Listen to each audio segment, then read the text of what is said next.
Good afternoon, good afternoon. Thank you all so much for joining us for the Hunt Institute's Race and Education webinar, Confronting Implicit Discrimination in Schools and School Districts. We have an absolutely star-studded cast for you today. We have Carol Mason, President of John Jay College of Criminal Justice, moderating the conversation. Rosario Quiroz Villaria, Policy Entrepreneur at the Next 100. Dr. Ventura Rodriguez, Senior Associate Commissioner at the Massachusetts Department of Elementary and Secondary Education, and Dr. Andrew Dare, Dean at the VCU School of Education, Virginia Commonwealth University. So again, so grateful that you all decided to join us here for this webinar today. I'm going to give everybody another minute before we get started and wanted to share with you the hashtag for this conversation. It's hashtag race and education. So again, please feel free to tweet the conversation, tweet at the conversation, tweet your remarks. We want to hear their responses, hear your feelings towards the panel, and work with all of that. And also feel free to put your questions in the Q&A for the chat at the bottom of your screen. Use the Q&A function to submit questions for our panelists, and we'll make sure our wonderful moderator, Carol Mason, gets them. And with that, I am about to turn it over to our President and CEO, Dr. Javed Siddiqui. Just a couple more minutes. Want to make sure that everybody can join in the webinar. And again, we're so grateful that you all decided to take a little bit out of your time to talk about implicit discrimination in schools and school districts. And with that, Javed, please take it away. Thanks, Senegal, and welcome to everybody to this week's episode of our Race and Education webinar series. First, want to say how much we appreciate all of you who are returning attendees, and thankful for all of you that are new attendees for this program. So thanks for being with us.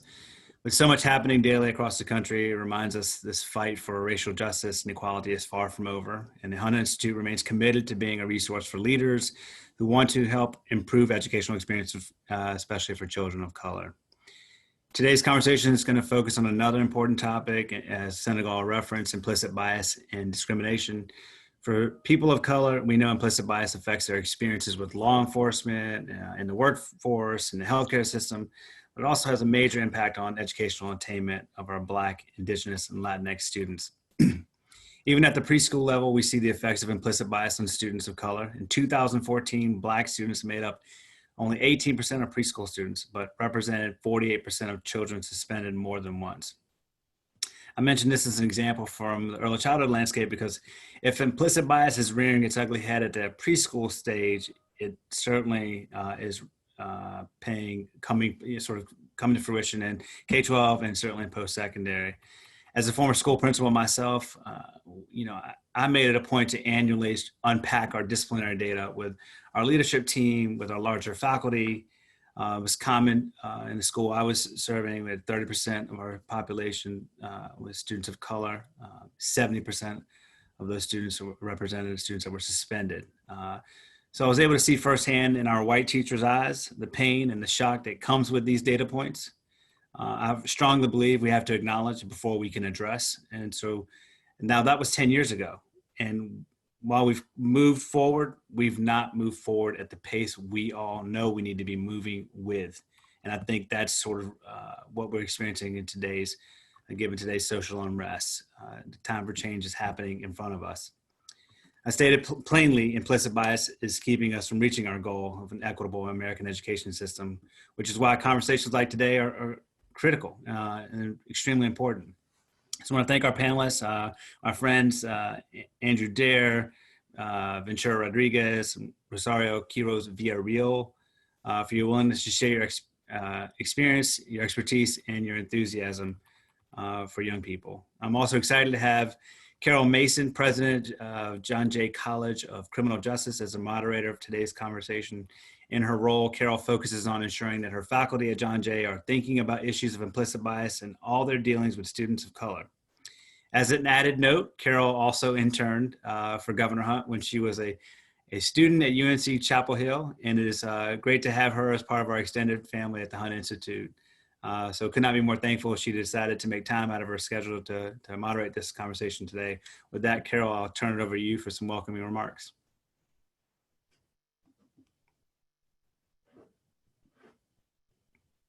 Thank you for that introduction, and I'm so glad you didn't tell them how many years ago I was that intern. When you said that, I thought, oh no, don't say the year.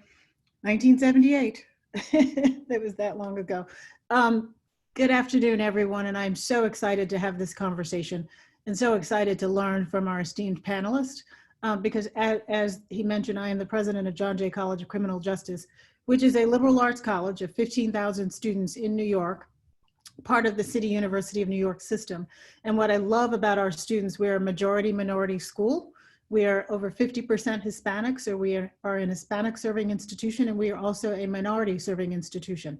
So I hope to learn from this conversation because your success in K through 12 is what feeds the pipeline of students at John Jay and other colleges across the country, as Dr. Dare will tell you. And so I am very interested and excited that you all showed up for this conversation because as Dr. Siddiqui said, part of the first step in moving is to understand where we are and understand the challenges. You can't move if you don't understand the issues. And so I am excited about the fact that you are embracing the issue and wanting to make sure that we ensure opportunities for our students because the research and data is clear. Educational outcomes are such a huge predictor of all life outcomes. And if we want to have successful communities, successful families, thriving country, we need to make sure that our children and our young people of color get the educations they deserve. And what I love about the Hunt Institute's philosophy is that we all are entitled to a quality, good, robust education. And that means that we need to focus on what things we may be doing subtly and unaware of that are impeding that progress for our students. So with that, I'm going to turn the conversation to what you came to hear from our experts. And so as I ask them the first question, they're going to use this opportunity to tell you the richness of their backgrounds and why you ought to be paying attention to the advice you're going to get from them today. So I'm going to ask the same question of everyone, but I will start with Ms. Quiroz Villarreal, and then to Dr. Dare, and then to Dr. Rodriguez. So the question is, as you introduce yourself, how has implicit bias affected the students you work with? And where in the education field do you see the greatest opportunity to counteract implicit bias? So we'll start with Ms. Quiroz Villarreal. Thank you so much, Carol. So my name is Rosario Quiroz. I work at Next 100, where I focus specifically on the intersection between education and immigration. And I guess my initial response is, in which way hasn't it? I've mainly worked with young elementary school children, all of them either Black or brown, the majority of them multilingual learners, and children of immigrants. And like Dr. Siddiqui said, implicit bias shows up early. It shows up in who is getting reprimanded and in which ways they're getting reprimanded and disciplined, even in preschool. And when I think about implicit bias showing up for my students, I also saw it in the way that there was either a relationship or a non-relationship with the students' adults. It is so important for school systems to work to interrupt the narrative that parents don't care about their children's education or aren't contributing to their children's learning if they don't fit into this traditional mold of parent engagement. If they're not showing up at the PTA meetings, if they're not showing up at the school events, if they're not actively communicating with educators. A parent's involvement in their children's education is critical. And through my research at Next 100, I've been having conversations with immigrant parents, and they, without fail, consistently prioritize their child's education. They are willing to deal with discrimination. They're willing to deal with injustice just so that their children have access to a better future, have access to something better. And when a parent feels comfortable and confident in communicating in school settings, and there's a flexibility and a support for them to do so on their terms and in their languages, they can become their children's biggest advocates and champions. And we know that parents who are socioeconomically well off, who are dominant in English, and who are familiar with the education system advocate for their children without fail, and sometimes to the detriment of poor Black and brown children. So the bias that those parents bring into the education system needs to be countered with voices that are just as strong. And, regarding this huge question of where is there opportunity to counteract this implicit bias, I'll say that it's going to require collective systems-wide commitment where districts say, we value all our children. We expect the educators and the families that we work with to do the same. And we will always prioritize a child's safety and well-being. We will critically examine and address any practice or data that disproportionately suggests that certain students are less capable or that certain students are endangered in our schools. And we will invest in solutions that highlight and uplift the assets that our children bring with them into our schools. I think too that when we're talking about implicit bias, is going to require that we replace those deep-seated beliefs with knowledge of what's actually going on and how to best support our students. It's going to be necessary that educators are trained with a trauma-informed context, that they are aware of toxic stress, and that they understand and are equipped within their toolkit with the competencies to become protective buffers for our students. Thank you very much. Dr. Dare. Great, thank you so much. And thank you to everyone at the Hunt Institute for offering this opportunity. I think for the broader, I see 296 people who are on this, but also the opportunity for myself and the other panelists.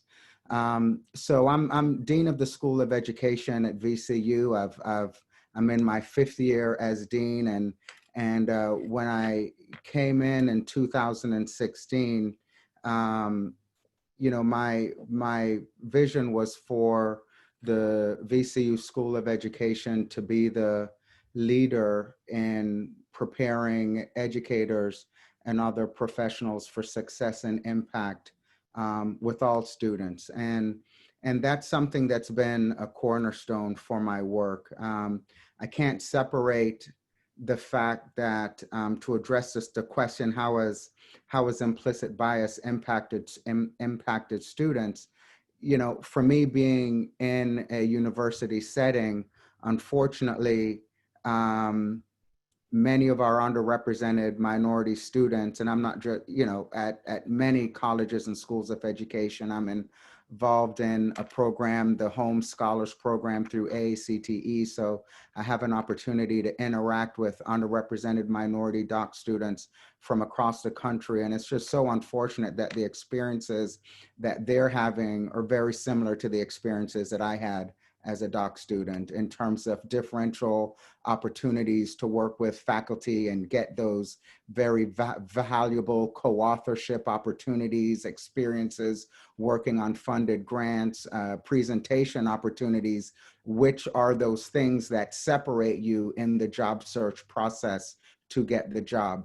Underrepresented minority doc students are also the ones that when we get grad assistantships, they're in offices in student affairs or career development or other offices, which is fantastic, but that means that any research experience you're doing is on top of your 20-hour-a-week grad assistantship, where many of the white doc students have the grad assistantships working with the faculty members who are on the NSF or NIH or IES grants. So they're getting all those opportunities within their 20-hour-a-week experience. So, we've got to have an impact on that. In terms of the greatest opportunities, that's such a tough question because there are opportunities everywhere. And so my view is if I can carve out what's going to be my niche, so to speak, and what I'm going to try to address. And for me, it's twofold. We've got to transform how we're preparing educators and other professionals to work with our school children. And I'll talk a little bit more about that a little bit later, but we've got to do things differently. You know, if we do work, which most colleges and schools of education, you know, major accrediting body is CAPE. You know, if we do work for CAPE standards, we're doing the absolute minimal in terms of preparing educators to work with underrepresented minority students. We make assumptions that just because you want to be an educator, you magically have no implicit bias, so we don't really need to meaningfully address it in your preparation. And I think that's part of the transformation. The second thing for me is that we've got to disrupt the implicit bias that contributes to the significantly low number of underrepresented minority faculty, particularly at state flagship universities and research intensive universities. Last time I looked at this data, it's about 3 to 4% African American and Latinx as assistant professors in those research universities. It drops to about 2 to 3% get tenured and about 1% as full professors.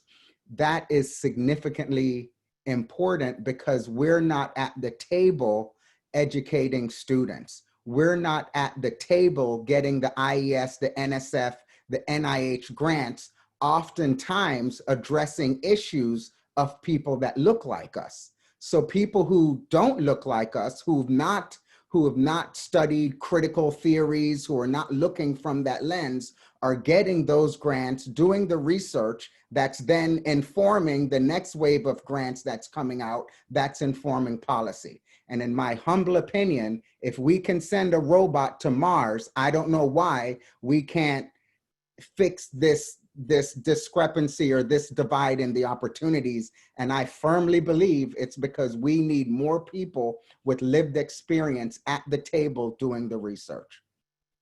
I want to give a loud amen to everything that you and Rosario both have said. And so, Dr. Rodriguez, it's your turn. You know, I really appreciate that. I'm going to just try to build on what my colleagues have already said. So, Ventura Rodriguez, I am Senior Associate Commissioner at the department here in Massachusetts. Was a teacher, principal for almost 20 years before coming into policy. And I think I've accepted, you know, I've been working at state government for the last 7 years, and I've accepted now these days I say more that I am in state government as opposed to direct education, because to keep it real, like, I know there are people that are on the front lines working with children every day, and my work, while important around policy, impacts, you know, sort of the day-to-day teaching and learning, but I just know my role has shifted. But this is an important question. I'm just really thankful to be a part of this panel. You know, I think the way I would answer this is that, you know, there's probably another panel on explicit bias and just institutional racism, which I think I would have liked to have been on as well. But since I'm talking about implicit bias, I am going to root it, though. I think that a lot of the implicit bias that I've seen still stems from sort of, you know, explicitly or implicitly sort of centering whiteness as the norm. And so when I see, you know, sort of thinking about students that I've worked as a teacher or a principal, or, you know, when I look across our system, I think it stems a lot from, you know, as a broad education system, sort of comparing students, particularly students of color, but all students to some, you know, sort of definition of, quote unquote, normal, which is rooted oftentimes in a white middle class experience. So, I mean, I think it impacts everything, you know, sort of expectations for how students talk, for how they appear in the classroom, for how they operate. I mean, I think that the view of students, even how we report, quite frankly, like progress and talk about opportunity gaps or, you know, performance gaps, it's oftentimes in relation to whiteness.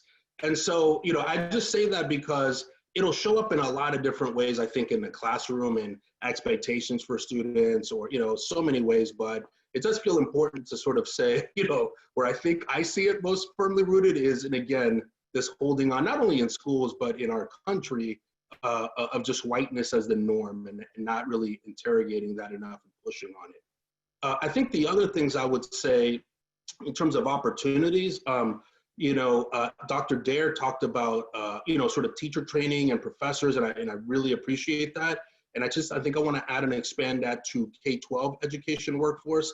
Like, let me say this, yes, of any color, I think we need to provide training for our staff. I think we as state education agencies, one of the sort of tools at our disposal is accountability. So we need to name it as a priority, hold people accountable. I think ed prep is really critical, as Dr. Deere said. But I also think that diversifying the educator workforce, I mean, in terms of our teachers, we're doing programs in Massachusetts right now around teacher diversification, but also at all levels. So we have a program right now called Influence 100 where we're trying to diversify the superintendent ranks. We have 4% of our superintendents are people of color. And so we've started a program that is a 2-year fellowship, 25 fellows every year, and we're trying to radically change the landscape of who superintendents in our state. So those are just a couple of areas. I think there are opportunities. I think training is important for all educators, but I really also think that, again, like who's teaching students and sort of the assets, perspectives that those educators bring, particularly to students of color, I just also think are really, really critical. Thank you for that. So in case you've missed it, we're hearing a theme here that it is important that those people in policy positions, leadership positions in the classroom, and teaching our teachers how to be students and preparing our students for higher ed look like us and look like the people we're trying to impact. So Rosario, what does a culturally responsive classroom look like, particularly for immigrant students? And what challenges do teachers and administrators face when they are trying to create that culturally responsive classroom environment? Sure. So there are a few things that I think are necessary for a culturally inclusive classroom for immigrant students in particular.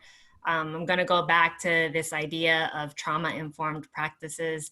There's a lot of trauma that occurs across the immigration journey, and then when families are in the United States and dealing with a very anti-immigrant climate.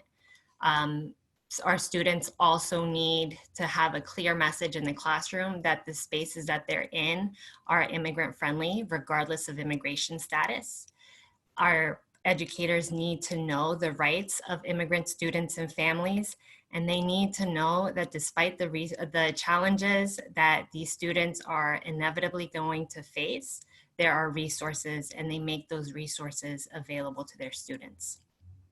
Now, regarding the challenges to implementing that, I know and have lived the experience of being accountable to state standards. And I know that that alone is a full-time job and then some, right? So I know that a culturally responsive classroom requires more of educators. And if that work is not being taken on by the school collectively or by the district collectively, it's work that often goes unrecognized and it's unexpected of our educators. So I do think that the systems-wide approach is necessary for dealing with the challenges at hand. And the challenges also don't stop there. So we are in a political environment where the topics of immigration and race are hyper politicized. And like Dr. Rodriguez said, we're here, talking about implicit bias, but there's ways in which we are also dealing with explicit racism, explicit xenophobia. And when we're talking about our immigrant students and families, they've been scared since the 2016 election. They've been scared of having their lives uprooted through interactions with police and immigration, and of dealing with family separation, of ending up in detention, of being deported. And there were 2 studies that come to mind that directly after the election showed that for educators, work got more challenging. These studies from the UCLA Civil Rights Project and from Teaching Tolerance with the Southern Poverty Law Center highlighted this increased burden on educators because the president's rhetoric allowed more discrimination and bullying to happen. Now, the Trump administration has also largely delivered on making the United States a very inhospitable place for immigrants. They have issued more than 400 executive orders on immigration, to the end of excluding immigrants. And those things are so damaging for our families. We've had the rescindance of DACA, we've had public charge, we've had the dismantling of temporary protected status. And some of those laws that have come down, some of those executive actions have actually been deemed illegal. So we've got this lawless administration that's recklessly coming for our immigrant families. And we've got 26% of children under the age of 18 who have an immigrant parent. We've got over 16 million people who are living in a mixed status immigrant family. So, you know, we're here in a conversation that is for educators, that is for administrators, that is for policymakers working in education. And I think that it needs to be very clear to us that the harm that's coming through the immigration system reverberates to the fabric of the United States, and it absolutely impacts our schools and the ecosystems in our schools. So I would say that this is something that educators can't remain neutral on. Our immigrant students need educators more than ever to serve as protective buffers. Thank you for that reminder and making sure that people understand that they've got to be aware of the circumstances in which the children are living that impacts their ability to learn and how they feel safe in the schools. So Dr. Dare, you running the Dean of Education, the School of Education at VCU, creating the next generation of our teachers in our classrooms. You set about a strategic goal at VCU last year called Remediating Implicit Bias within VCU School of Education. And you touched on it a little bit and said you'd give us a little more detail about your work to build a diverse and more inclusive community among faculty, staff, and students and your community partners. Can you share with us why this was important for you to do this and what you're seeing 1 year out in this strategic vision? Great, thanks so much for that question. So in really thinking about why is this an important goal, there's a few questions or things that I think is important to consider, things that I considered. The first one is that we have to ask ourselves why colleges and schools of education many times are the least diverse in students and faculty in universities when education was one of the only degrees that people of color could get pre-desegregation. So we just have to stop and just kind of ponder on that question. Secondly, we're more segregated now than the past number of decades in our schools, in our neighborhoods, in our churches. And we know that probably about 75% of our educator workforce are white. So they're coming from segregated environments, going into schools and universities and educator preparation programs that mirror that demographic, right? Third, this country was founded on racism and white supremacy, and that's not to be offensive or tantalizing. It's just historical fact. And with this this white supremacy permeates through most of our institutions now and is perpetuated through racial innocence, through whiteness as the norm, as Dr. Rodriguez stated, color blindness, and is really protected through white fragility. A fourth point is that most all of us did not receive accurate education on American history, which includes Black history. Black history is American history. And most of us didn't receive that education to help even establish a context for people to understand why people are frustrated and angry right now, right? And this is not by accident. This has been very, very intentional in policies old and policies new. So, you know, we have all inhaled, you know, what I like to call this smog of racial hierarchies, white supremacy, whiteness as a norm, and for many, colorblindness and racial innocence. So unless we believe that declaring an education major, or deciding to be a faculty member, or deciding to be a K-12 teacher or PK-12 teacher to work in education in any way, unless we believe that making that declaration affords automatic and magical absolution to this smog, we have to make it a priority in colleges and schools of education if we truly want to be committed to prepare educators for success and impact with all school children, particularly those of color and those living in poverty.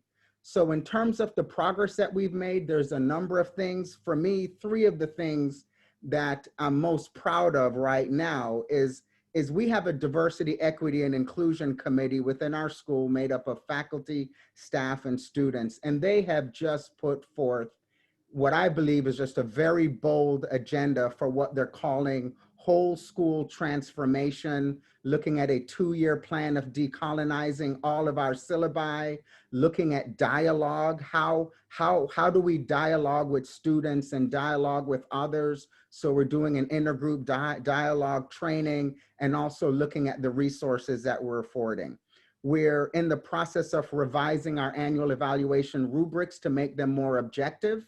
One of the things that higher education loves to hang on is subjectivity, which creates a ripe opportunity for implicit bias. So if we can have more objective evaluation measures, that to me is a systemic strategy to address some of the systemic bias.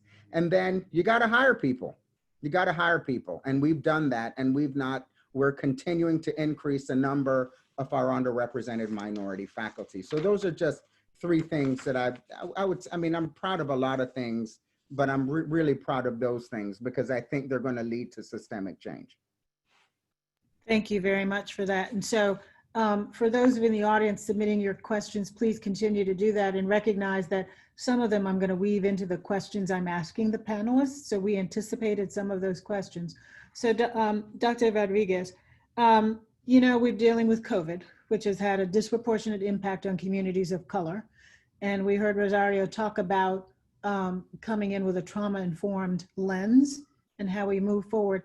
Talk to us about what you're seeing about how you're preparing educators for their expectations around the children coming back into the learning environment still in this COVID experience, and how do you see this reopening process as a new opportunity to examine how students engage with teachers and engage in this equity work?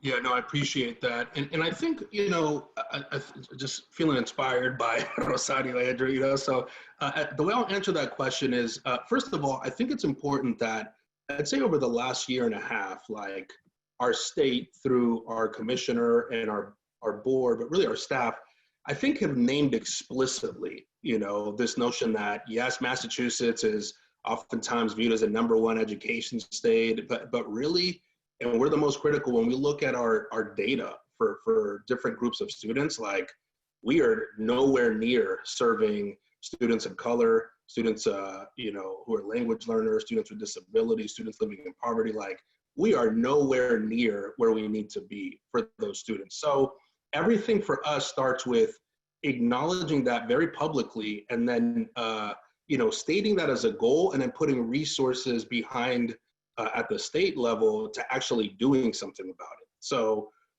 and for us, that's, you know, sort of meant, you know, forming a team. We have a team of about 9 people full time now who work on, you know, sort of ensuring that our programs practices are really centering just racial equity and other forms of equity in our work. You know, this morning, just very excited that, you know, we launched what is going to be a month-long engagement that we've been planning for the last year and change, with all 500 members of our agency, working with a group called Overcoming Racism, really doing deep work around not only workshops and training around what it means, you know, sort of anti-racism lens, but then we've built in, really it's a couple of year engagement where then we're working with our teams to then be able to look at our own policy and practices, because where we're starting from is that we as an education agency, the state education agency, do have a lot of power and agency around some of the systems in our education landscape. So we need to start with our staff, making sure that we have common language, common lenses, so that the policies and practices that oftentimes our schools and districts are reacting to actually are set up to support the kind of racial equity we say we want. So I just want to say that that's sort of an underpinning to everything that's going on in our state. Dr. Dare, I think, mentioned it, but we have to name it as a goal. Like otherwise it becomes, something that, if we don't name it as a goal and measure it and put resources to it, like it's not going to get done. And we have a lot of programs that I could talk about, but specifically talking about the COVID situation. So in Massachusetts, as I think across the country, the COVID pandemic has pointed out sort of inequities that were already there. You know what I mean? So for us, it highlighted inequities. And if you look at the hardest hit areas for COVID in our state, it's where, high percentages of people of color, low income families are living. And when we sort of trace the why, like, these are folks that a lot of times had no choice but to be out of the home working, you know what I mean? And like, so there's just a lot of factors, access to food, technology, that this COVID highlighted. And I think what I would say is that I think it's not just a COVID related response with implicit bias. I think it gets to the core of, again, what I believe is that, we have to continue working at just the core of, I'd say, impacts of institutional racism, and also on like how, again, like we view our children, kids of color, language learners, sort of quote unquote the other, that I think we don't often say, but it's oftentimes how we treat kids. And COVID, I worry, is just another way in which that implicit bias will manifest itself. So for example, again, if a kid lives in a community with a high COVID count, like how are teachers thinking about those kids? And is there another layer now that you're sort of adding with sort of, this quote unquote community that's overcome with this disease? And so again, for us, it's not just about COVID, it's the conversations and trainings we're having with our staff, with school staff, district staff, around structural racism and implicit bias, that, COVID is a part of that, but I think it's been there way before COVID, and it will continue to be there. And so the work is about, like, how do we actually incentivize, force, whatever's at our disposal, to make sure that this is a priority for our entire state. So when I think of COVID and the moment we're in with racial reckoning, I see opportunity for us really to make some change that everybody sees is necessary now. So if you were that you had the supreme power to dictate what change we should have in order to create a more equitable educational system from pre-K through K, through higher ed, through preparing our folks who are going to be teaching our students.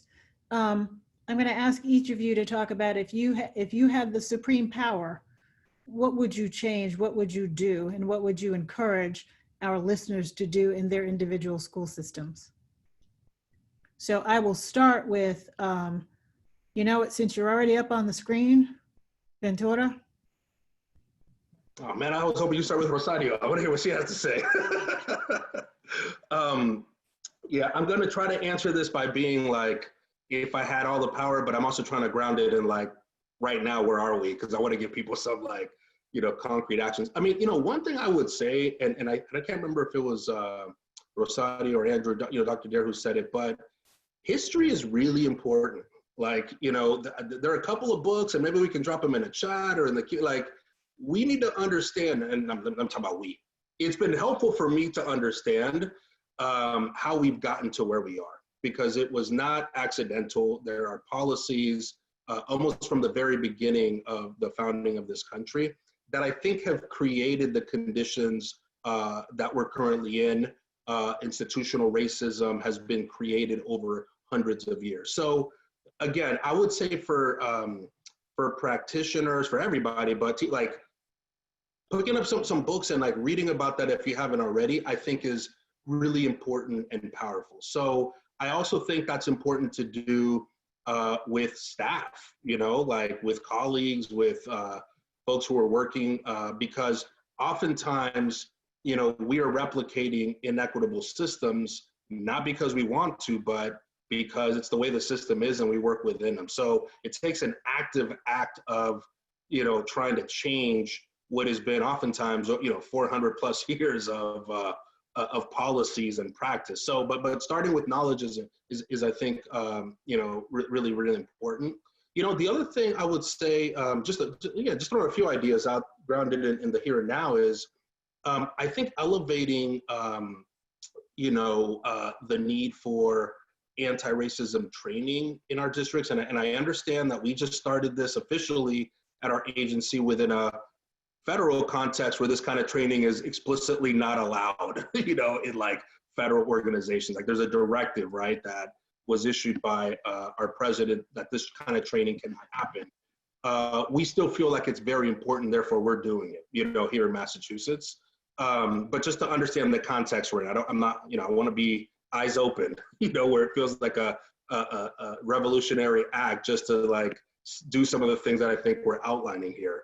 But I think training matters. I think really a push for diversifying our educator workforce at all levels really, really matters. And it's not like a silver bullet, nothing in education is, but it helps. I mean, there's research now, right, to validate what a lot of us as like, teachers of color, and when I was a principal, like we kind of felt and knew and connected. Well, now we have research, right? We have that form to show, look, see, it wasn't just me, it actually does make a difference. So I think pushing on that, I think also, I would say are not like magic wand. I think there are things within our control, but I would say our voices have to be elevated and really push on, I'd say those three things to start.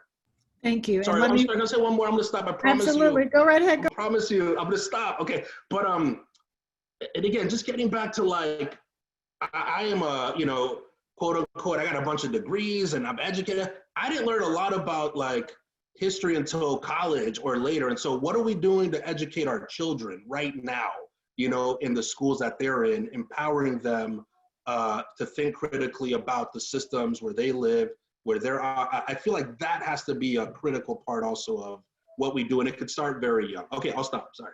So no need to stop. And let me clarify the question, and thank you for answering it with real concrete suggestions. When I say that you have the supreme power, I mean, I want concrete things, but that if you could say, we're going to do this, what would it be? So Rosario, your turn.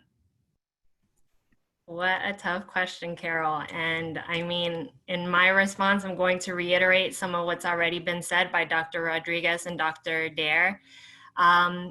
If I've got this magic wand, I'm going to say we are going to center our Black and Brown children, and we are going to make sure that they are learning about the history of their communities, the power in their communities, the possibility of crafting law and crafting policy in a way that is inclusive of us.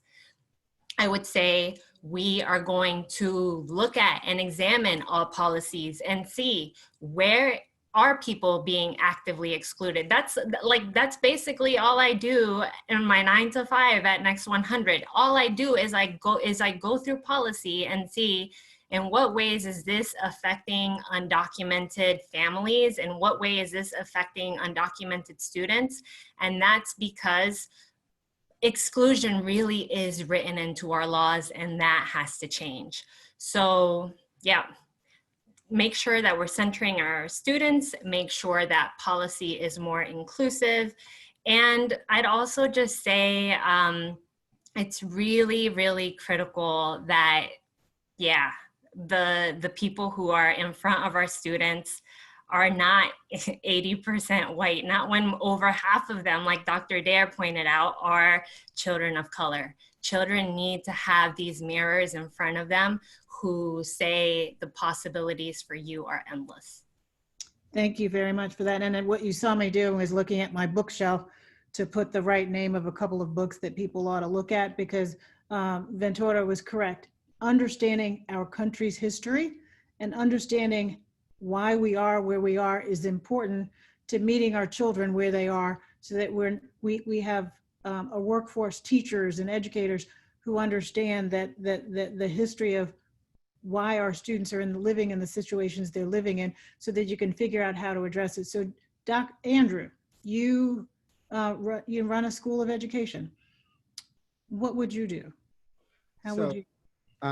For the three things for me, and the first one, I'll echo what you all said. I think we have to shift the history that we're teaching kids in K-12 schools. We're not teaching them accurate history. George Washington's dentures were not made out of wood.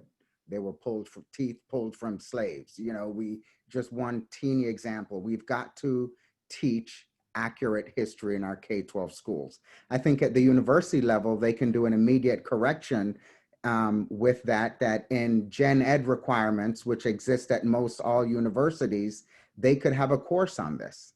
That's something that universities could do if the will exists to do that. Now, faculty control the curriculum, so the collective faculty have to come together to make that a priority. And the third thing is something I mentioned before. We've got to transform how we prepare educators so that even if we're preparing them more directly to be anti-racist educators, but we've got to transform how we prepare educators so that they have the knowledge, the skill level to truly be culturally responsive to all school children. And this, we tend to have these conversations around a social justice lens, that this is the right thing to do. This is also an economic viability issue. We know statistically that we do not have enough people going into STEM fields to fill the jobs leaving. We're not going to meet that issue, which becomes a national security issue, without more women in STEM and more underrepresented minorities in STEM. And we could look at the numbers. The Federal Reserve at Richmond did a presentation on this. The failure that we're having in equitably educating all students is having significant financial impacts on this country. So this issue goes beyond the social justice issue. One of the things that I hope that Senegal and the Hunt Institute will do afterwards, there are a lot of folks in the chat asking for the three of you all to recommend books that people read. So maybe we could tweet out later a bibliography. So if you'd share that with Senegal, we can tweet that out so that people have it later. But one of the things that Dr. Siddiqui talked about earlier was the data about discipline and how it is not uniform across our students of color. When I was in the Department of Justice, we coordinated with the Department of Education to create something we call the supportive school discipline model. Let's talk about how we equip our teachers at all levels to deal with giving young people the space to make mistakes, the space to be children, the space to learn by making mistakes, but with the goal of keeping them in school. How would you prepare educators to deal with these situations yourself? So again, you're on the screen. Andrew, we'll go with you first. So again, I think I'm kind of saying, repeating the same things in terms of how we prepare our educators. This is not a mechanical or technical thing where you can say, if you have situation A, this is how you respond. Situation B, this is how you respond. We've got to prepare educators in a manner to undo these vestiges of white supremacy, white superiority, the smog of whiteness being the norm, right? We have to train folks to undo that so that they can tap in to their existing empathy and compassion. And that's what I find most concerning, is how somebody can be very, very empathetic and compassionate, but then somehow it doesn't translate into people of color, right? So you have a white student, and folks have heard this example, you have the white student that comes into class and turns over a table and cusses at somebody, and the response is, "Johnny, what's wrong?" That immediate response is compassion, right? But then the student of color does that, and the response is not compassion. The response is one that escalates it. How do we tap into, how do we prepare educators to more compassionately understand all students and erase that implicit bias, not intentionally. I don't think anybody, well, some people do, but I don't think a lot of people wake up and say, what implicit bias can I embrace today? But it's implicit. So I think there are things that we can do to help to decrease that, to tap into the compassion and the empathy, which I think will go very, very far in how folks respond to children. And I thank you for that response. And Ventura, when we talked about data and how data helps people understand issues by putting it out there clearly, tell me some of the things that you all are doing in Massachusetts to tackle this issue of, again, giving young people the space to be young people and make mistakes and keep them in school and supported. Yeah, no, I appreciate that. And I should say I got 3 young kids. We're just finishing homeschool, so you might hear them in a sec. Yeah, so I think first and foremost, we collect data. We collect a lot of data, but we, specifically identify schools and districts that are over-identifying different groups of students. We put them in networks for support, like where we, sort of approach it from like, okay, let us support you, through training and other things. Based on the data that we're seeing that's coming out of your districts, and we, both.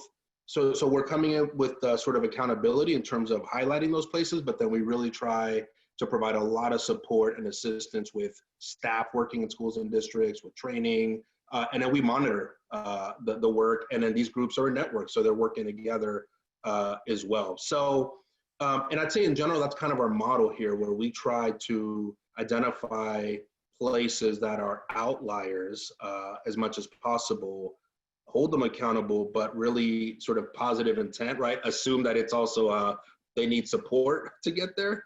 And so that's generally the model we follow in general, but with discipline data as well. Thank you. So thank you for that. So Rosario, one of the questions in the chat, I want to give you an opportunity to clarify for the audience that the trauma-informed lens, I think that we would all agree that it's a lens to use for all of our students, particularly our students of color who come from many different backgrounds, not just our immigrant students. So would you talk about, help people understand what that trauma-informed lens looks like in supporting students of color in the classroom? Absolutely. I was going to say, Carol, don't move past me without letting me answer this question. So thank you for that. Yeah, so the trauma-informed lens is really about understanding the conditions that our students are faced with, particularly Black and Brown students who are growing up in concentrated areas of poverty. When students are growing up in those circumstances, they are more likely to come across what are called adverse childhood experiences. And that creates harm to, when those experiences are prolonged, the body responds in a way that it releases hormones that ultimately impact the brain's development. It creates this condition called toxic stress. And it is a very normal reaction to challenging circumstances. And like has been said before already, sometimes when educators don't know how to respond to those situations, when they don't know how to respond when a child is in crisis, they are further exacerbating problems that are there, and they are putting our children into this school to prison pipeline, right? Students are getting sent out of schools, they are getting suspended. So for me as an educator and being like closely out of the classroom, this idea of toxic stress really lit a light bulb for me, because I thought, oh, so this is why restorative justice practices matter. Oh, so this is why I didn't know how to handle the situations that some of my students were dealing with. And I wish that I had gotten professional development on it early on in my career, and that training had continued on for me. Because like we're saying, you know, it's, and like Dr. Dare tapped into, there's this idea of empathy. And I think educators are entering the classroom because they want to say that they genuinely care about students, but when they get into the classroom and they don't know anything but to punish children, and when they have also internalized this this narrative that poverty is something that that is like there's something wrong with people and that's why they're poor, it seeps into how we deal with and how we address challenges in the classroom, challenges around behavior, and who we allow to make mistakes and who we don't allow to make mistakes. So for those of you who want to learn more about the trauma-informed context, about toxic stress, I highly recommend you go get familiar with Dr. Nadine Burkharis. She is the first Surgeon General of California, and her work is grounded just on toxic stress, what conditions create it, and how educators, and it's not just educators, how people within the healthcare system can better address and better support our students growing up in poverty in particular. So I know we're running close to time. I'm going to ask each of you to think right now about one concrete thing that you want the audience to know that they can do. But while you're thinking, I want to answer a question that was in the chat, and I know I'm not a panelist, but I feel compelled to answer it. And the question is about how do we create that empathy that Andrew talked about. There is work out there. If you go Google the supportive school discipline model, the work that we did 4 years ago is still out there. You can still find it. There's lots of research. Do your homework, do your research. But one of the things that we taught people to try to think about doing is when you see a child acting out, ask what's going on. What's going on with you? That's the compassion, is asking what's happening rather than an accusatory sort of like, why did you do that? You know, ask what's going on. The story I like to tell while you're thinking is about, I worked at the Department of Justice, and we had a program where we were helping police officers understand, who were in the school, how to deal with students. And this one officer in Philly told this really powerful story. There was a student who wouldn't pick his head up off the desk, and the teacher called the police, the school resource officer. Thank God this one was well trained and thoughtful. He got down and knelt beside the kid, and he said, "What's wrong? What's going on? What's happening?" And he said, "Just come with me." And he was very calm. Turned out the young man's best friend had just been shot and killed the night before. He's in trauma. And had that officer not had that training, that encounter could have been totally different. But he had the training to understand, to treat this young man as a human being that was hurting and something was going on, and asked, how can I help? So what's the parting? I was giving you all time to think while I digressed. So I'm going to start with Rosario. So you will not be last. You'll be first this time. I know you asked for one thing. I really need to give you two. So the first is for educators who need to get equipped with how to better support your immigrant students and families. Go look up IMSchools. That's IMM Schools. It is their mission to make sure that educators are equipped with best practices for supporting those undocumented and mixed status families. And they've got a ton of great resources. And two, I would be remiss to sit here on voter registration day and not say, go vote. And make sure that you are registered to vote. I'm sitting here advocating for undocumented and mixed status immigrant families. Many of them don't have a voice at the poll, but there is so much that is at stake for them. And we need you. We need you to stand alongside us. So please go vote. And I'm going to add an addendum. Fill out your census. While everybody doesn't have the right to vote, they do have the right to be counted. Be counted. So, Andrew, you're next. I'll be brief, but I'll also have two. One, hire or support the hiring of people of color in your organization. That can lead to positive change, particularly if you're hiring people into leadership positions. Too many people talk about DEI, wave the flag, but then don't fully support the hiring of underrepresented minorities in their organization. And the second one, which might seem a little odd, don't use the term anti-racism unless you understand what it is. You know, I'm seeing this hijacking of the term. Everyone now has done a quick pivot to anti-racism work when they don't truly understand that work. Diversity, equity, and inclusion, unfortunately, has become colonized and monetized, especially in all of the training that's provided. It's watering down, and then people leave with their little DEI badge, and they're really no different in their behavior. So anti-racism is about actively dismantling systemic racism. So don't use that term unless that's what you're ready to do, and you're ready to do it now. And again, Ventura, while you're thinking, I'm going to give another addendum. I was going to say speakers, moderator's prerogative. I put my whole 55-person leadership council, including faculty, staff, students, through racial equity training, through the Racial Equity Institute, so that we would have common language and common understanding of the 400 years of systemic racism. You got to have a base of common understanding, common language to move from. So there are concrete, you don't have to go through REI, there are other things you can do, but you need a foundation in the history in order to understand how to move forward. So Ventura, you're going to close us out. Man, you all said a lot. I'm keep looking for the snap button on Zoom. I can't find it, but yeah, like everything they said, I think really, and I guess the final thing I would say though is, I think we're in a moment in time, at least when I think of the department where I'm in, that I've been able to push, you know what I mean? Like, and it was a lot of like colleagues. And so I think we're in a moment here where we can push, you know, for the things that my colleagues have said.